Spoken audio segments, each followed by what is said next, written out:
Muchísimas gracias.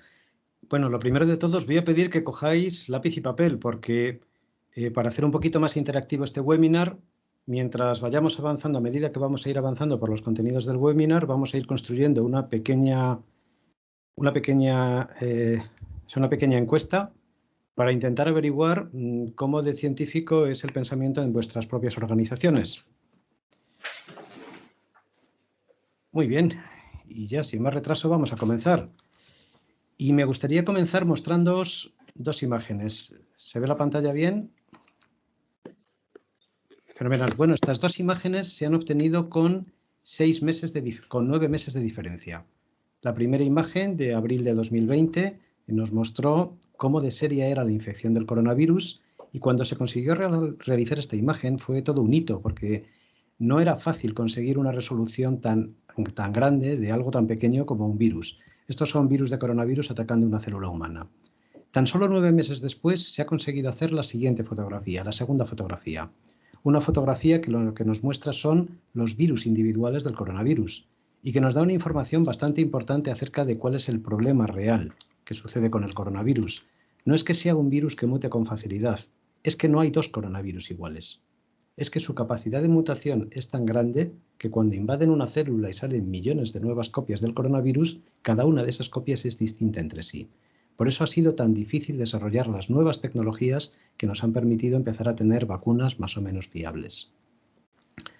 La ciencia nos ha permitido hacer cosas francamente extraordinarias. Por ejemplo, la tercera fotografía que tenemos arriba es la fotografía de un agujero negro que se publicó en el año 2017.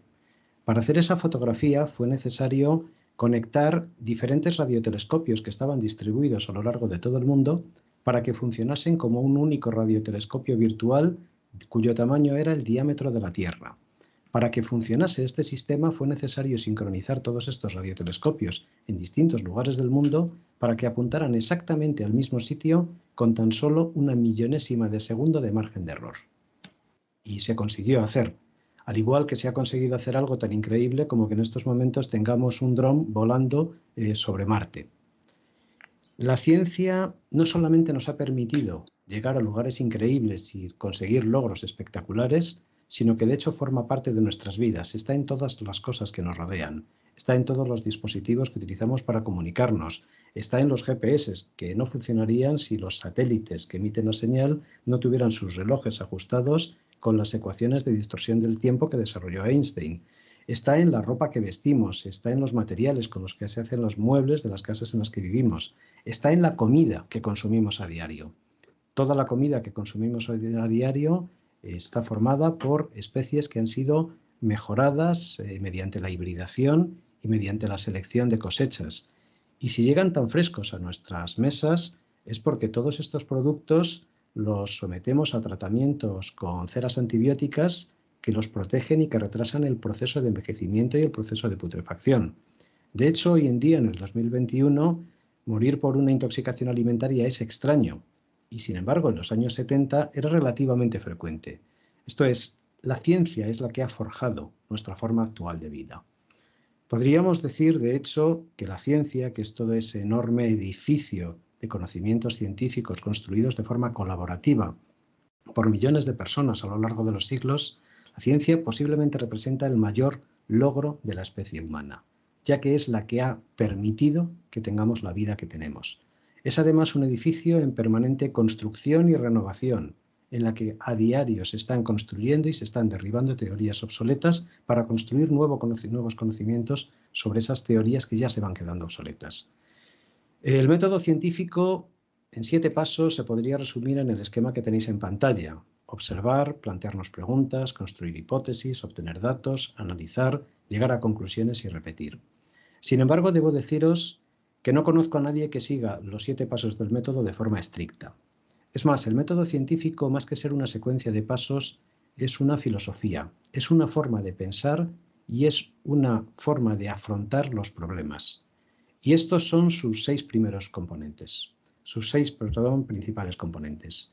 Vamos a ir analizándolos uno por uno y para cada uno de estos apartados responderemos a unas cuantas preguntas para ir completando esa encuesta formulario de análisis del pensamiento científico de vuestras organizaciones. La primera es que los datos son sagrados. En el mundo de la ciencia los datos son absolutamente sagrados. Es más, desde el punto de vista de la ciencia, no hay nada peor que manipular los datos experimentales. Es peor que plagiar un artículo, es peor que atribuirte el trabajo de otra persona. Posiblemente lo único peor que manipular un dato experimental es asesinar a tu compañero de laboratorio con una probeta porque ha descubierto que estás falsificando los datos. Es así de serio. No puedes tocar los datos tienen que ser totalmente fiables. Por ese motivo, pues es cierto que parte de la comunidad científica y, bueno, la verdad es que una parte enorme de la población, pues observa con bastante perplejidad las cosas que están sucediendo con los datos últimamente. En el gráfico de la izquierda tenemos una comparativa entre los casos de coronavirus de Alemania y el Reino Unido. Este gráfico tiene dos peculiaridades. La primera es que, si os fijáis, parece un oso. A la izquierda tiene la cabeza, las patitas y la cola, lo cual es peculiar. Y si parece un oso es por las dos irregularidades que hay en el gráfico de Reino Unido. Irregularidades que curiosamente coincidieron con dos apariciones televisivas del señor Boris Johnson para anunciar la relajación de las medidas de prevención del coronavirus. Medidas de relajación que no se justificaba con los datos experimentales, que no se justificaba con los datos reales. Así que para poder aparecer en televisión justificando esta relajación de las medidas de prevención del coronavirus, ordenó al Ministerio de Sanidad que cambiase el criterio de contabilización de nuevos casos, para que se produjera un enorme descenso, descartando casos que eran positivos pero que excluyeron de las estadísticas, y así poder aparecer en televisión anunciando el triunfo. Y esto además lo hizo 2 veces. Este es uno de los motivos por los cuales pues, Alemania es partidario de someter a todos los viajeros que provienen del Reino Unido a una cuarentena obligatoria para que entren en la Unión Europea, porque hay, digamos, cierta reticencia a creerse los datos británicos.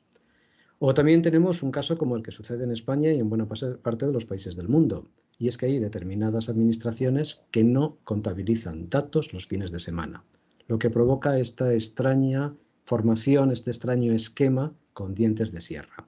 Evidentemente la gente se sigue contagiando los fines de semana, lo que es cierto es que los datos no lo reflejan. Realmente los datos, lo bueno que tiene es que son muy tozudos, y aunque haya errores en la forma de obtener los datos o haya distorsiones porque alguien decide cambiar el criterio a mitad de la partida, al final el dato vuelve a su ser. Y lo que nos interesa no es tanto el dato preciso como entender lo que significa el dato y cómo correlaciona con lo que queremos saber. De hecho, entender el dato es tan importante como respetarlo. Estas gráficas que se publican a diario de los nuevos casos de coronavirus en España no nos muestran el número real de nuevos casos de coronavirus. Lo que nos muestra es el número de nuevos casos registrados por los servicios públicos de salud tras obtenerse un resultado positivo en un análisis controlado por los servicios públicos de salud. Eso es lo que nos dice. Lo que sí es cierto es que la información que nos da, aún no siendo exactamente el dato que querríamos, nos vale, porque estos datos se correlacionan muy bien con la incidencia real del COVID. Y con el dato que estamos viendo, sabemos que la incidencia actual del COVID es 4 veces mayor de la que había hace 2 semanas. Para eso me sirve el gráfico, para entender lo que está sucediendo. Y es importante entender el dato porque la mayor parte de los malentendidos que se ha producido con el COVID o que se producen en las empresas es por no entender lo que significan los datos. A la izquierda tenemos un genio que en Reddit publicó que tenemos una inmunidad natural al coronavirus del 99%, la eficacia de la vacuna es 95%, lo que significa que si te vacunas pierdes un 4% de inmunidad natural. Esta es una gigantesca barbaridad. 95% de eficacia en una vacuna significa que si partimos de 2 grupos prácticamente idénticos de personas que no tienen inmunidad previa, esto es que no han pasado la enfermedad, uno de los grupos está formado por personas vacunadas y el otro por personas no vacunadas, y ambos grupos tienen una exposición similar al virus, después de un intervalo razonable de tiempo, esto es, más de 2 semanas, el 95% de las personas contagiadas pertenecerán al grupo de no vacunados. Esto es lo que significa el dato de eficacia de las vacunas. Sacarlo de ese contexto es hacer una mala utilización del dato. Desde el punto de vista de la empresa, ¿cómo tenemos que respetar a los datos? Y vamos a comenzar a construir este formulario que os he comentado. Para cada pregunta vamos a tener un valor. Si la respuesta que damos a esta pregunta es sí, nos apuntamos el valor completo. Si la respuesta es a veces, nos apuntamos la mitad del valor. Y si la respuesta es no, nos apuntamos un 0. La primera pregunta es, ¿la empresa dispone de un cuadro de mando integral? Si la empresa tiene un cuadro de mando, nos apuntamos 2 puntos. Si tiene medio cuadro de mando, nos apuntamos 1. Y si no tenemos cuadro de mando, 0.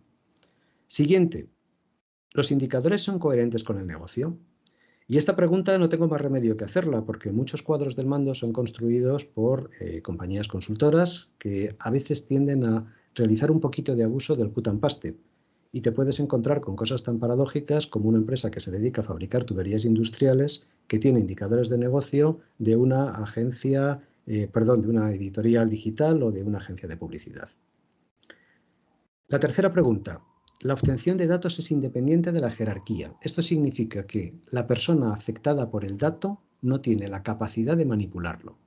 Y esto se consigue, por ejemplo, porque los datos de ventas, en lugar de proporcionarlos el director comercial, los proporciona el director de operaciones. O los datos de visitas de la página web, en lugar de obtenerlos el departamento de marketing digital, los obtiene el departamento de sistemas. Esto es, las personas afectadas por el dato no pueden falsificar el dato. ¿Se entienden las 3 preguntas? Muy bien, pues vamos con el segundo componente del método científico, del pensamiento científico.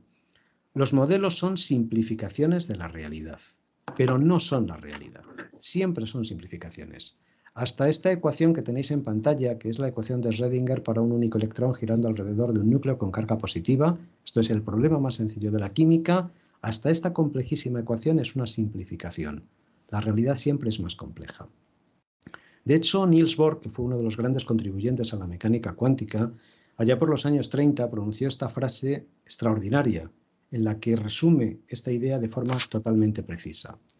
La sencillez y la verdad son variables complementarias en sentido cuántico, lo que significa que si tienes una, no puedes tener la otra. Para tener la sencillez tienes que renunciar a la verdad, para tener la verdad tienes que renunciar a la sencillez. Si quieres una respuesta cierta al 100%, la respuesta nunca será sencilla. Si la respuesta es sencilla, entonces no contendrá el 100% de la verdad, tendrá algunas imperfecciones. Dicho de forma más sencilla, no existen soluciones sencillas para los problemas complejos. Esta es la idea que encierra el pensamiento de Niels Bohr. Sin embargo, sí es cierto que los buenos modelos son buenas simplificaciones de la realidad. De hecho, una de las ventajas que tenemos en la ciencia es que tenemos una definición matemática de la verdad. En ciencia se dice que una teoría científica es cierta cuando proporciona 5 sigma de precisión, esto es, acierta en el 99,999% de los experimentos. Esa es la certeza científica. No siempre se lleva con total rigor. Al señor Higgs, por ejemplo, le dieron su premio Nobel por predecir la existencia del bosón de Higgs, aunque los experimentos realizados en el CERN demostraron que su teoría solo se cumplía con 4 sigma de acierto, esto es, en el 99,99% de los datos. Bueno, el experimento era tan caro que se decidió relajar un poco el criterio. Desde el punto de vista de las ciencias más experimentales y desde el punto de vista de la empresa, 1 sigma, esto es 90% de certeza, suele ser suficientemente bueno. Podemos decir que estamos seguros al 100% cuando estamos al 99,9%, 3 sigma. La diferencia entre ese 90% y ese 99,9% es lo que llamamos el riesgo informado. Sé que existe una pequeña probabilidad de que las cosas salgan mal, pero es suficientemente pequeña como para tomar el riesgo. Esto es lo que tenemos que buscar, que nuestras decisiones tengan al menos un 90% de precisión, al menos un sigma. Y cuanto más podamos subirlo, mejor.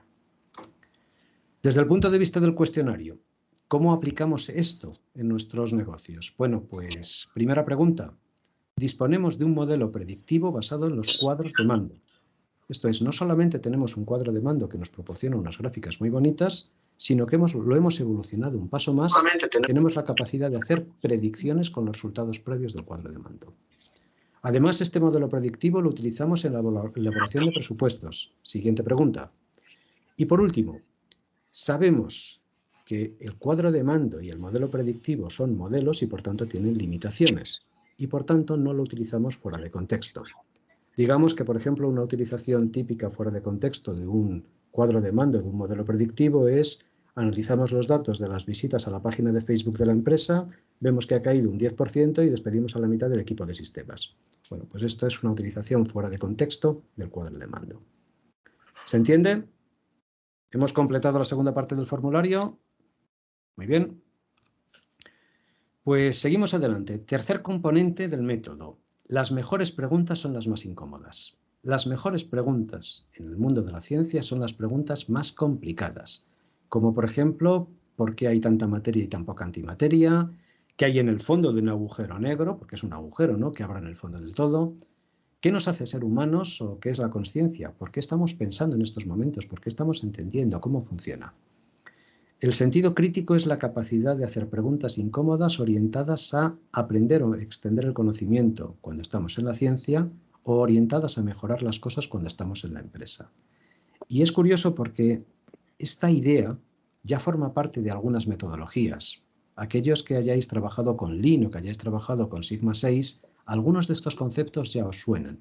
Y es normal que os suenen, porque tanto Lean como Sigma 6 fueron construidos por científicos e ingenieros, lo que significa que hay muchos elementos del método científico que ya están incluidos en estas formas de trabajo.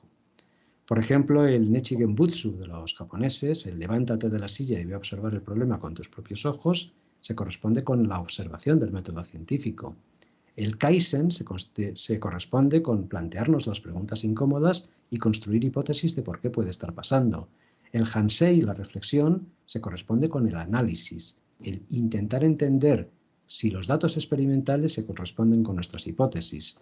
Y el llegar a conclusiones que la empresa se traduce en decide y actúa con rapidez es el Nemawashi del método Lean. Todo este tipo de conceptos, si trabajáis con Lean o con Six Sigma, de alguna forma ya los estáis teniendo en vuestras organizaciones. Vamos a seguir con el formulario de análisis. Primera pregunta. Se analizan las desviaciones entre los presupuestos y las desviaciones a los presupuestos. Esto es, ¿por qué no se han alcanzado los objetivos del presupuesto? Esto significa que de forma sistemática, cuando no se cumple un indicador, analicemos por qué no se ha cumplido. Segunda pregunta. Los mandos intermedios conocen y comprenden el estado financiero de la empresa. Y yo iría incluso un pasito más allá. Entienden la estructura de costes y de ingresos de la empresa. ¿Por qué? Porque la estructura de costes y de ingresos y el estado financiero al final es el resumen rápido de a qué se dedica la empresa. Y solo puedes esperar aportaciones positivas a mejorar la empresa si la gente entiende en qué empresa está trabajando. Tercera, todos los empleados tienen acceso a los resultados del cuadro de mando, o al menos a los indicadores relacionados con su trabajo, para que de alguna forma puedan ver cuál es la incidencia de su trabajo diario en los resultados de la empresa. Además, cuarta pregunta, existe un canal seguro para que los empleados notifiquen los problemas. Y seguro significa que ningún empleado va a sufrir represalias por decir que hay algo en la empresa que no funciona. Además, quinta pregunta, esta ya es un poquito más complicada. Las propuestas y los mensajes de los empleados llegan con frecuencia al Consejo de Dirección y se discuten en el Consejo de Dirección. Esto es, no se quedan en un nivel intermedio, sino que llegan hasta arriba del todo. Y bueno, la última es de nota, lo he visto en algunas organizaciones y es una práctica extraordinaria. Los empleados que lo soliciten pueden asistir como oyentes a los consejos de dirección. Esto es, el nivel de transparencia en la información es tal que se permite que los empleados asistan como testigos a las deliberaciones de las decisiones del consejo de dirección. Fernando, sí. Todo eso lo tenemos que contestar cada uno de nosotros, ¿no? Sí. ¿Lo habéis apuntado todos? Vuelve a poner la pantalla. Sí, eso, ¿no? Y lo repasamos. Acaba de desconectarse, aquí lo tenemos. Lo puedes poner en modo... Ahora, perfecto. Ahora. Tenemos... Al final la iré mostrando en completa, así que si alguno no habéis completado algún apartado, no os preocupéis que justo antes de terminar, como estáis viendo, estemos construyendo el formulario apartado a apartado. ¿Vamos con el siguiente? Vamos con el siguiente. Todas las hipótesis terminan siendo superadas. El mundo de la ciencia es muy duro. Construimos una teoría para inmediatamente comenzar a derribar nosotros mismos esa teoría. Y ha pasado con las mejores teorías o con las teorías más bellas. El electromagnetismo de Maxwell es una de las teorías más hermosas jamás construidas. Conseguir desarrollar estas ecuaciones fue una aportación absolutamente extraordinaria del señor Maxwell.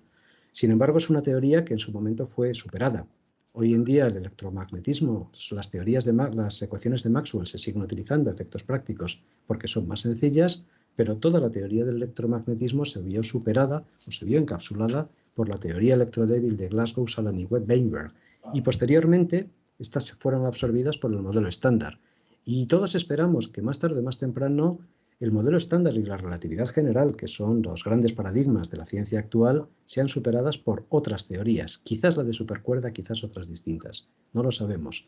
En cualquier caso, hay una evolución continua, un intento continuo de renovar, de mejorar, de derribar las teorías existentes y sustituirlas por teorías mejores, por modelos más precisos. La idea es la que hemos comentado antes del Kaizen, todo es susceptible de mejora y en ciencia la mejora es una obsesión, lo que nos lleva pues un poco a que la idea de, en la ciencia, la expresión aquí las cosas siempre se han hecho así, es una expresión prohibida y en el mundo de la empresa debería serlo.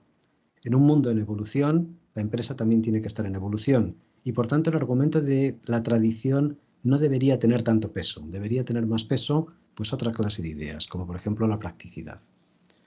La ciencia evoluciona y por eso identificamos a la ciencia y por eso la diferenciamos de las pseudociencias. Las pseudociencias nunca evolucionan.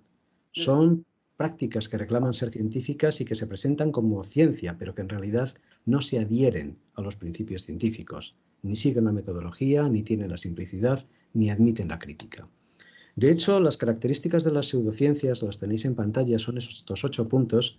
Las afirmaciones vagas, el uso desproporcionado de argumentos de confirmación, los testimonios, anécdotas y experiencias personales para justificar decisiones, la transferencia de responsabilidad a los críticos, demuéstrame que estoy equivocado, la falta de transparencia, la ausencia de progreso, lenguaje engañoso, la personalización. Debo decir que yo este tipo de prácticas las he visto en muchas reuniones de empresas y la he visto en muchas reuniones de consejos de dirección. Esto es la personalización, la agresividad, el negarse a indicar de dónde han salido las fuentes de los datos o simplemente negarse a admitir el análisis crítico de los datos. Para conseguir superar las hipótesis tenemos que fijarnos en 2 puntos. La primera, que estos comportamientos pseudocientíficos que os acabo de mencionar no se dan en vuestras organizaciones. Esto es, no veis a las personas utilizando argumentos de personalización o argumentos de confirmación o utilizando anécdotas personales para justificar cosas. Y además, la estructura del cuadro de mando se revisa todos los ejercicios. Esto es, cada año, después de obtener el cuadro de mando, se hace un análisis del propio cuadro de mando para ver cómo se puede mejorar. ¿Se entienden los 2 puntos? Muy bien, solamente nos quedan 2 apartados.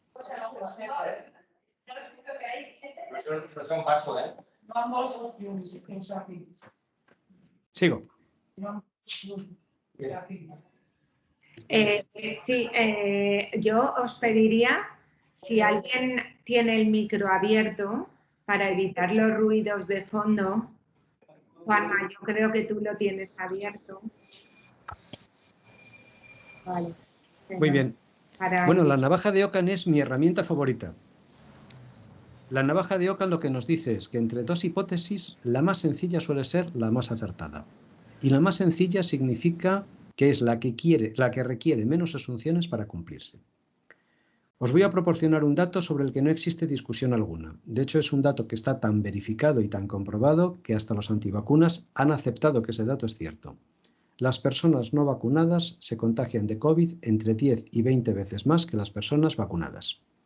Así de contundente es el dato. Bueno, pues tenemos 2 hipótesis. La hipótesis número 1 es defendida por el doctor Alim Muhammad, por el autoproclamado doctor Alim Muhammad, según el cual lo que está sucediendo, lo que explica este dato que hemos verificado, es que las personas vacunadas están creando una nueva pandemia porque están contagiando a las personas no vacunadas con la proteína que lleva solo una de las 4 vacunas, la de Pfizer en concreto, a pesar de lo cual los que han sido vacunados con otras vacunas también contagian. Proteína que, curiosamente, a pesar de ser una proteína inactiva, actúa como un virus. De hecho, según el doctor Muhammad, la nueva pandemia, la nueva ola que está apareciendo, no es COVID, Es otra pandemia distinta cuyos síntomas son curiosamente idénticos al COVID y además todo esto forma parte de una conspiración de las empresas farmacéuticas. Esta es la hipótesis 1. He perdido la cuenta de cuántas asunciones necesita. La hipótesis 2 es que a lo mejor las vacunas están funcionando bien. ¿Cuál tiene menos asunciones? La hipótesis 2. Muchísimas menos. Así que, ¿cuál es probablemente la cierta? La número 2. Así de sencillo. Esto nos dice la navaja de Ockham.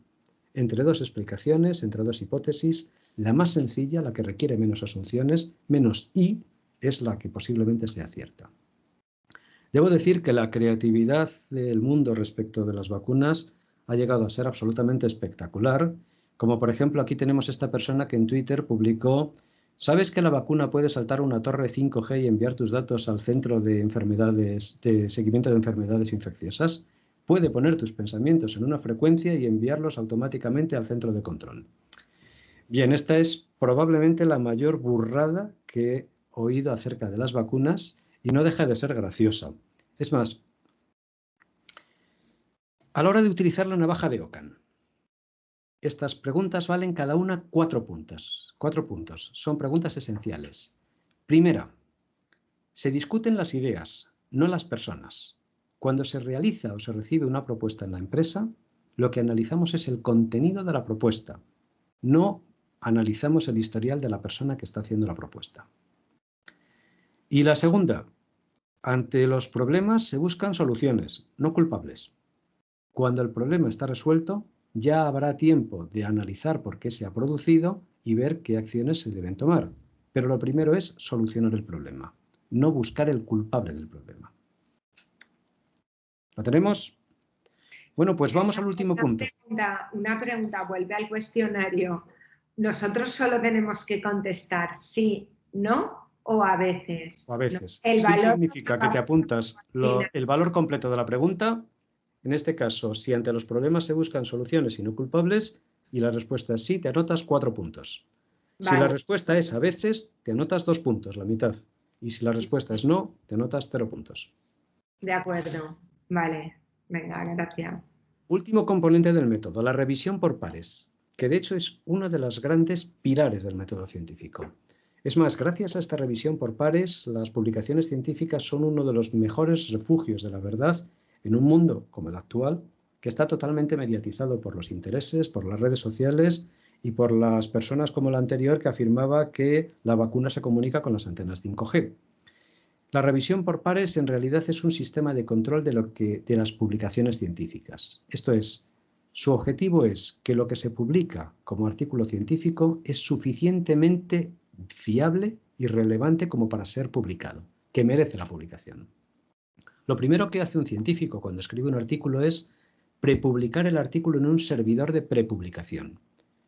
Esto lo hace por 2 motivos. El primero, para unir el artículo a su nombre. Esto es para decir, en tal fecha yo lo dije y fui el primero. En el momento que se prepublica el artículo, ese artículo está a disposición de la comunidad científica, que realiza un escrutinio salvaje. Y en este escrutinio, pues lo primero que miran es si los resultados que está proponiendo son reproducibles, si es novedoso, si es interesante, si hay alguna publicación previa, etcétera, etcétera. Se somete directamente al análisis de toda la comunidad científica. A continuación, los comités de expertos de las publicaciones científicas analizan si ese artículo, que ha superado el escrutinio preliminar de la comunidad científica, aporta suficiente valor como para ser publicado. Momento en el que se envía a la revisión por pares. Los pares son personas que tienen un conocimiento y prestigio igual o superior a los autores del artículo, que no están relacionados directamente con ellos y que además no tienen intereses más que los puramente científicos. Lo que hacen no es analizar el contenido, sino analizar si se ha aplicado correctamente el método científico. Esto es, si la evidencia experimental en la que se basa el artículo es suficientemente robusta y además si las conclusiones emanan de los datos. Si supera esta revisión por pares, entonces se publica. Este proceso es el que permite garantizar que todo lo que llega a una publicación científica, publicaciones que hoy en día son accesibles de forma abierta a todo el mundo, es suficientemente relevante y suficientemente fiable como para que te lo puedas creer. Y es lo que de alguna forma garantiza que toda la información científica que llega es información de cierta calidad. Para la información que no tiene demasiada calidad, pues hay una segunda posible alternativa, que son los premios Ig Nobel. Yo, si queréis, buscad los premios Ig Nobel en Internet, son muy divertidos. Es el contrario del premio Nobel. Es un premio que premia esencialmente la estupidez humana y en ocasiones la estupidez científica. De hecho, estos 9 grandes líderes mundiales han sido proclamados como vencedores del premio Ig Nobel de Medicina del año 2020 por haber utilizado la pandemia viral para enseñar al mundo que los políticos pueden tener mayor efecto inmediato en la vida y en la muerte que los científicos y los médicos. Básicamente, lo que les han llamado a todos ellos es incompetentes y analfabetos. Y además con cierta razón. Último punto. Revisiones por pares. Y aquí la pregunta es una pregunta muy directa y muy valiosa. 4 puntos. No existen departamentos silo. Esto es, cualquier departamento puede ser analizado y escrutinizado por otros departamentos. ¿Lo tenemos? Muy bien, pues hemos contestado a toda la encuesta. Sumad los puntos que os dan y vamos a ver las conclusiones.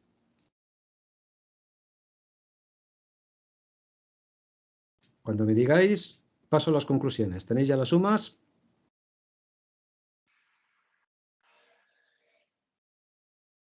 ¿Lo tenemos? Muy bien, voy a asumir que lo tenemos. ¿Qué puntuación habéis obtenido? De 0 a 15.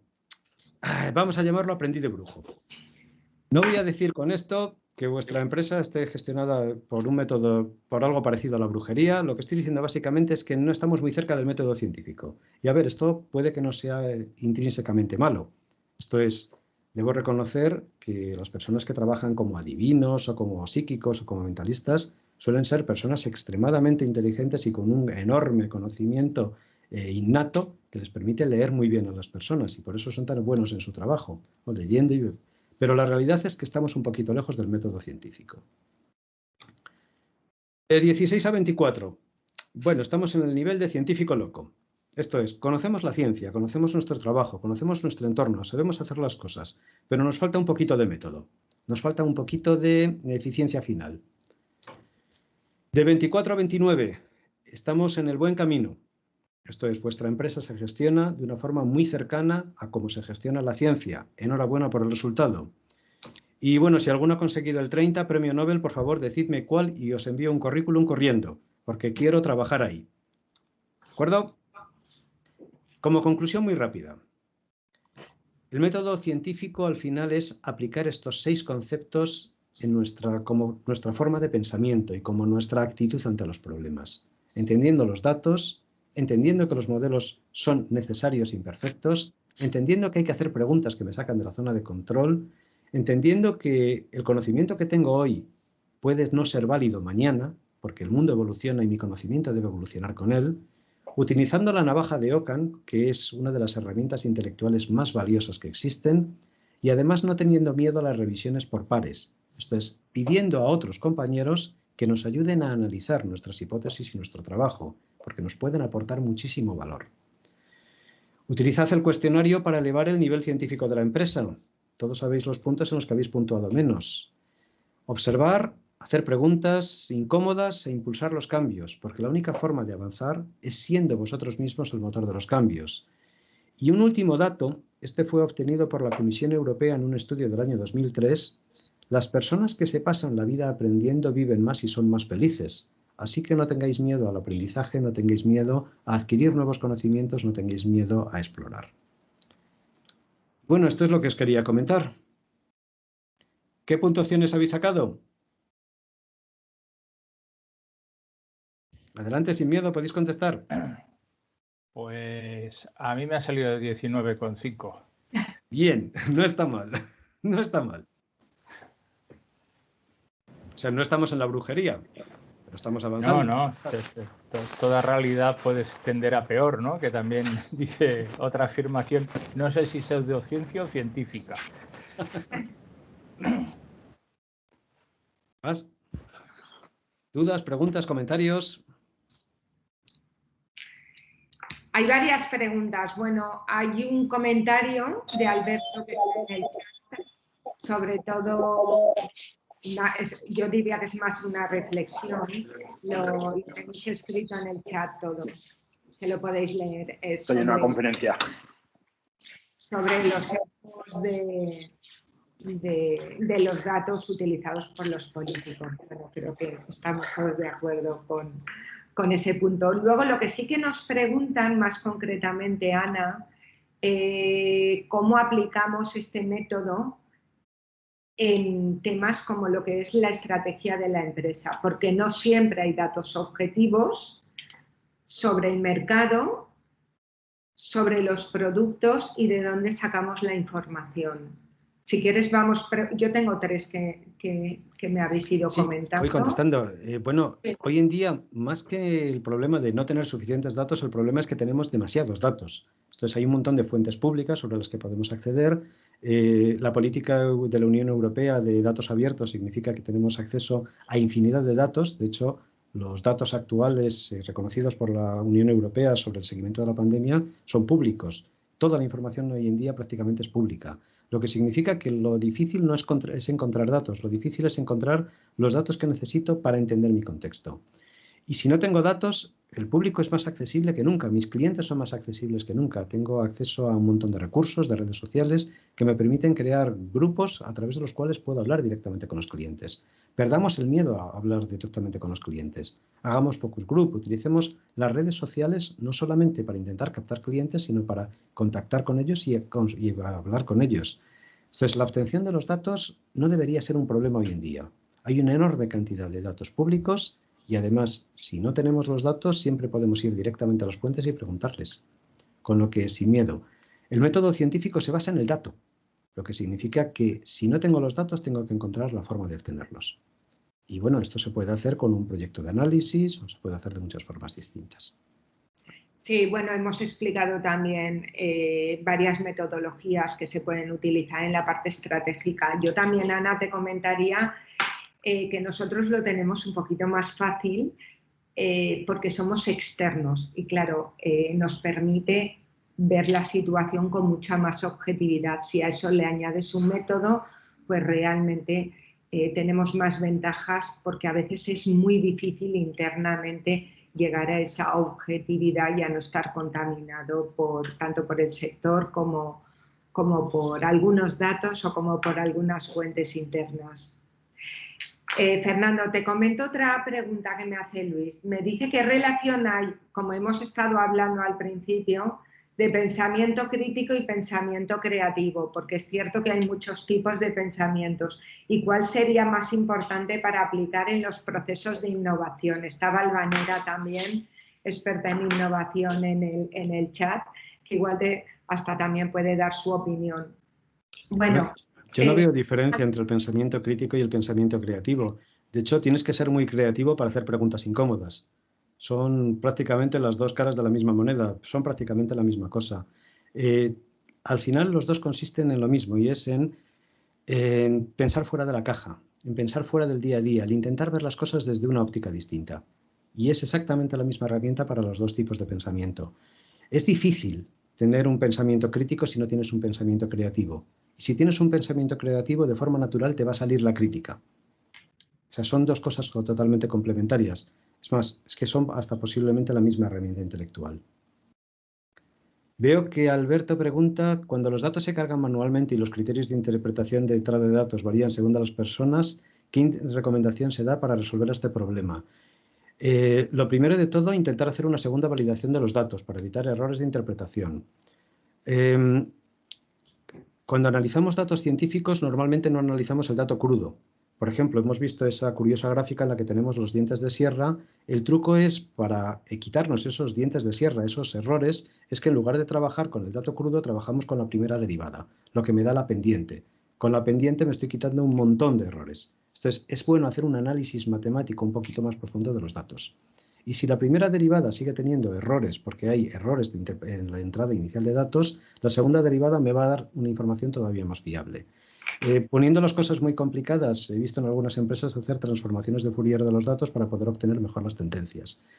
No descartéis las herramientas de análisis matemático y si necesitáis este tipo de herramientas porque vuestros datos parecen un poco caóticos, pues recurrir a un especialista en analítica de datos. Es una de las ramas fundamentales de la computación hoy en día y es precisamente porque es especialmente valiosa. En los problemas de inteligencia artificial estamos permanentemente haciendo todo este tipo de manipulación con los datos, que es necesario tener este fondo de matemáticas y si no lo tenéis, hay equipos de expertos que os los pueden proporcionar. Alberto, ¿está clara la respuesta? ¿Más o menos contesta lo que estabas preguntando? Juanma también pregunta sobre el pensamiento grupal. ¿Qué pensáis? Bueno, mientras el pensamiento grupal no se convierta en la interpretación del líder, está bien. Esto es, si el lugar, si el espacio en el que estamos realizando ese pensamiento grupal es un espacio seguro en el que todos piensan que pueden decir lo que quieran y realmente pueden decirlo sin que haya consecuencias y la conclusión final a la que llegan todos por consenso es la mejor de las conclusiones posibles, es estupendo. Lo malo es que estos espacios de pensamiento grupal a veces se convierten en lugares un poquito intimidantes, en lo que hay es una imposición. Esto es como el viejo chiste de ¿en qué consiste el intercambio de ideas? Pues es cuando entras en el despacho de tu jefe con tus ideas y sales con las suyas. Bueno, pues si el pensamiento grupal consiste en esto, hombre, no me va a aportar demasiado, es pseudociencia. Ahora bien, si es una reunión en la que hay una comunicación abierta para llegar a la mejor conclusión, está bien. ¿Más cosas? Alberto ha contestado, vale. Monse, ¿tenías más preguntas tú?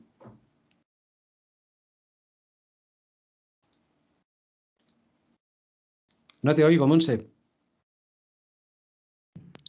Está silenciado. Pregunta, entonces, la experiencia, el histórico y el conocimiento de un sector, ¿qué papel juegan? Porque a veces lo heredamos del equipo directivo. ¿Tenemos que replantearnos toda la estrategia? Yo creo que está preguntando cómo debemos replantearnos una estrategia utilizando el método científico. Sí, bueno, los datos históricos son fundamentales. Que al final, en el método científico, una de las cosas que se basa es en buscar las tendencias de los datos y, por tanto, los datos históricos son extremadamente valiosos. A veces sucede un evento disruptivo como el que hemos tenido la pandemia y los datos históricos no nos valen tanto porque estamos en una situación nueva y desconocida.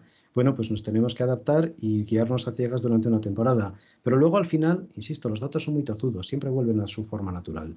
Lo que significa que nunca descartemos el pasado. Fue Arnold Toynbee, un historiador británico, quien en 1968 en su libro Challenge and Habit publicó una frase extraordinaria. El pasado, la historia, es la única luz que tenemos para iluminar el futuro. Lo que significa que los datos históricos de la empresa son en realidad la única luz que tenemos para intentar alumbrar lo que va a suceder. Puede que sea una luz tenue, puede que sea una luz no muy estable en los tiempos cambiantes en los que hay, pero sigue siendo la única que tenemos. Lo que significa que tenemos que valorarlos, conservarlos y analizarlos y utilizarlos como referente. Sobre si hay que cambiar, por supuesto, tenemos que estar permanentemente mirando al contexto y ver qué partes de nuestro modelo de negocio, que no deja de ser un modelo, como un modelo científico, están dejando de ser aplicables porque el entorno, el cliente o el contexto de negocio está cambiando. Y lo que nos pide como forma de pensamiento el método científico es estar siempre realizando esa observación. Que esa observación sea vocacional, que la hagamos porque nos gusta mejorar nuestro modelo y porque nos gusta mejorar la organización. Que lo incorporemos a nuestra forma de pensamiento. Porque al final el método científico no es más que eso.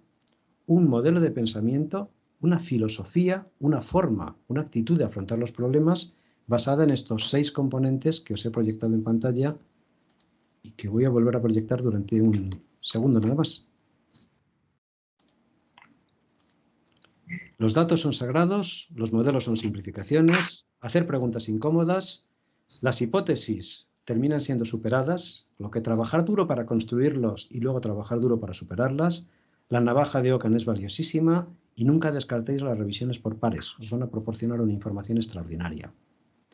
Esto es, no está mal que el director financiero analice junto con el director comercial la estrategia de ventas.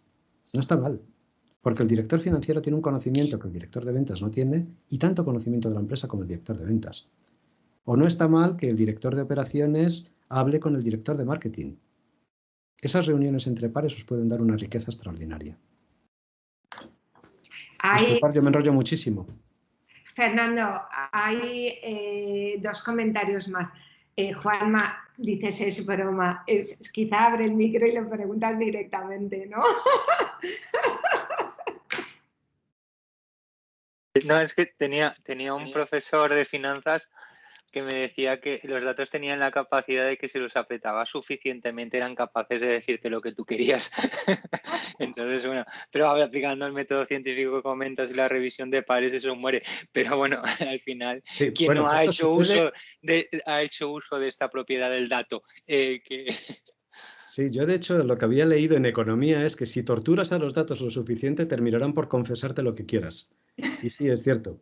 En economía es cierto. Es cierto que esto en químicas no pasa, en físicas no pasa, en otras ramas de la ciencia no pasa, pero sí es cierto que la economía es una ciencia un poquito más laxa. Totalmente cierto. Es importante interpretar de forma correcta el dato. Entre el dato que se publica de incidencia de casos de coronavirus detectados ayer y el significado real del dato, esto es, casos de coronavirus registrados por los servicios públicos de salud, hay una diferencia sutil, pero importante. Desde el punto de vista de valor científico nos da igual porque lo que buscamos es la tendencia. No utilicemos el dato fuera de su contexto, esto es, con un significado retorcido. Eso es torturar al dato. Eso Esto es cuando, por ejemplo, aparecen en rueda de manipulación. prensa los lunes. No sé si habéis visto que los lunes siempre ha bajado el número de casos. ¿Por qué? Pues porque en la mitad de las comunidades autónomas no se registran casos los fines de semana. Así que por ese motivo las comparecencias del Ministerio de Salud se realizan siempre el lunes, para que el dato previo sea negativo, sea que han bajado los datos. A ver, eso es torturar un dato. Perdón, Manipularlo. Monse, no sé si puedo hacer una pregunta. Por supuesto que sí, podéis abrir el micro y hacer las preguntas que queráis. Yo solo decía de cerrarlo mientras no habléis por los ruidos de fondo, que muchos estáis teletrabajando y quieras que no, puede haber algún ruido, pero podéis abrir el micro, sentíos en absoluta libertad para hacer todas las preguntas y entablar todas las conversaciones que queráis. Fenomenal. Bueno, antes de nada, Fernando, oye, muchísimas gracias. Está siendo muy, muy interesante esta conversación, ¿vale?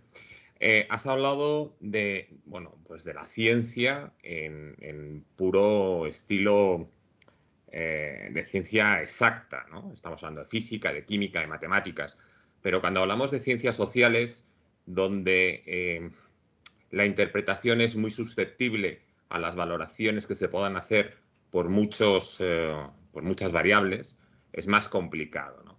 En el punto de vista o desde el punto de vista de la estrategia, y más ahora que estamos hablando de estrategia prácticamente en todos los foros para analizar cuál es la tendencia de este proceso de transformación que las grandes organizaciones y las pequeñas y la sociedad en general está experimentando, yo creo que hay un punto de inflexión en todo esto, que es cuando empezamos a ver o cuando los datos nos empiezan a trasladar modelos de errores sistémicos, ¿vale? Entendiendo qué es el modelo de error sistémico, ¿no? A mí me lo explicaron que es cuando buscamos una solución y los resultados que vamos a obtener son siempre peores que el punto de partida. No sé si tú tienes otra definición mejor, pero a mí esta me ha valido para poder entenderlo y encuadrarlo. En el caso de entrar en errores sistémicos, ¿qué recomendación nos das o cuáles son algunas de las ayudas que nos puedes aportar para saber por dónde tenemos que empezar a pensar fuera de la maceta? 17 horas. Muy bien. Voy a contestar a la pregunta. La pregunta tiene dos partes. La primera es acerca de las ciencias sociales y las ciencias exactas. ¿Cuál es la diferencia? Hay una diferencia fundamental en química, en física, en astrofísica, en todo lo que son las ciencias más exactas. La verdad está en el 5 sigma, en esa capacidad de predicción del 99,999%. En las ciencias sociales, si conseguimos llegar al 1 sigma, podemos estar felices. Esto es, hay pocas hipótesis que estén demostradas que lleguen al 1 sigma, esto es, al 90% de precisión. Y por ese motivo son ciencias muchísimo más difíciles de predecir, son ciencias muchísimo más, digamos, inseguras desde el punto de vista de predicción. Falta, digamos, cierto rigor a la hora de llegar a las conclusiones. Nunca deberíamos llegar a una conclusión en ciencias sociales cuando tenemos menos de un 90% de certeza, menos de ese 1 sigma. Por desgracia, en las ciencias sociales a veces pasa, entre otras cosas porque el objeto de experimentación son los humanos y los humanos son muy imprevisibles. Respecto del problema del error sistémico, hay que deshacerse de los prejuicios. Uno de los principales problemas que sucede incluso en el mundo de la ciencia es que hay muchos científicos que llegan a la conclusión antes de tener los datos experimentales, lo que significa que realizan el experimento para confirmar su hipótesis. Y a veces, cuando esos datos no coinciden con lo que ellos habían supuesto, en lugar de utilizar la navaja de Ockham y asumir que estaban equivocados, que es la hipótesis más sencilla, pues asumen que ha habido un extraño error experimental que tienen que justificar de cualquier manera. ¿Por qué sucede esto? Pues lo ha comentado Monse al principio de la conferencia, en la introducción, cuando ha dicho que nuestro cerebro, por naturaleza, es perezoso. Y lo es. Y además hay una muy buena razón para ello. El cerebro humano consume el 22% de la energía de nuestro organismo. 22%. Se dice pronto.